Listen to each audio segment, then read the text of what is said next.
Giulia Reginato. Giulia, sei rientrata precisamente a Marcon domenica dopo il tuo infortunio. Oggi hai fatto altri 90 minuti. Come stai intanto te? Allora, io niente, mi sento bene. Sono rientrata dopo un bello stop causato insomma da un infortunio alla spalla, però già settimana scorsa appunto il mister mi ha fatto giocare, perché comunque erano 2 settimane che mi allenavo tranquillamente e per il momento diciamo che va tutto bene, insomma, incrociamo le dita. Veniamo oggi altri 3 punti contro il Ferrara, il secondo in campionato. Come hai visto la partita da dietro e secondo te cosa manca davanti? Parlavo proprio con le mie compagne di squadra che secondo me il problema nostro appunto del fatto che non riusciamo a sbloccarci è proprio il fatto che credo sia un po' la paura, cioè ci troviamo sotto porta e ci manca la lucidità di buttarla dentro, doti che abbiamo tutte quanti, i nostri attaccanti, sì, in particolare. E in allenamento lo facciamo e lo facciamo anche bene. Quando arriviamo in campo non so cosa succede. C'è un blocco totale dell'attacco. Speriamo insomma si risolva a breve. Ci sarà dunque allora ancora molto da lavorare in vista di una sfida di domenica prossima contro il Castelvecchio. Sì, beh, decisamente di lavorare non si smette mai perché il campionato è ancora lungo e rimanere in testa sappiamo bene che è difficile. Quindi cerchiamo insomma di continuare a lavorarci, a lavorare nel migliore dei modi, ogni settimana sarà una sfida e niente, speriamo insomma che il campionato dia buoni risultati. Nota positiva è un gol subito solo in campionato e la striscia continua comunque.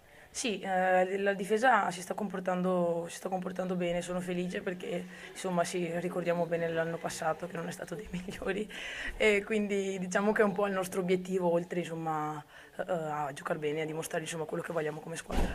Grazie Giulia. Grazie a voi. Siamo con il mister in seconda, Lorenzon Enrico. Allora Enrico aveva detto in settimana su gara dimostrare di meritarsi il primo posto. Continua la striscia positiva per il Permac. Sì, buonasera, buongiorno. Secondo me è un primo posto più che meritato. Vedo le ragazze molto brillanti, belle lucide. Abbiamo sofferto forse qualcosa alla fine, niente di che, insomma. Diciamo che la partita è andata su una falsariga di Vittorio Veneto nella metacampo avversaria e fino alla fine. Qualche episodio alla fine che, vabbè, lasciamo al caso. Si dicevi proprio di quel rigore che magari poteva esserci sul fallo di Del Pozzolo in area al 34esimo del secondo tempo. Sì, è stato un episodio che l'arbitro poteva anche aver fischiato il fallo, nessuno dice il contrario. Resta il fatto che non ha fischiato, bene per noi, magari chissà la prossima volta ci potrà andare male, per il resto bene. È un Vittorio Veneto che è partito alla grande perché nei primi 7 minuti ha avuto 3 occasioni nitide davanti al portiere. Sì, come ho ripetuto prima, le ragazze le vedo molto lucide, molto belle pimpanti sulle gambe. Resta il fatto i primi 7 minuti, anche nel secondo tempo, li abbiamo un po' schiacciati all'inizio. Le occasioni ne abbiamo avute, lavoreremo per riuscire a crearle di più, insomma. Allora, siamo con mister Roberto Baroni, bentornato mister ancora ai nostri microfoni. Innanzitutto, per quanto riguarda la partita di oggi, un Ferrara che ha fatto abbastanza bene il primo tempo, poi si è un attimo perso nel secondo. Beh, questo è fisiologico per merito chiaramente del Vittorio Veneto, perché essendo una squadra comunque ben organizzata, di un'ottima fisicità, è chiaro che noi facendo 2 allenamenti alla settimana e non sempre, chiaramente poi nel secondo tempo un calo fisiologico ce l'abbiamo avuto.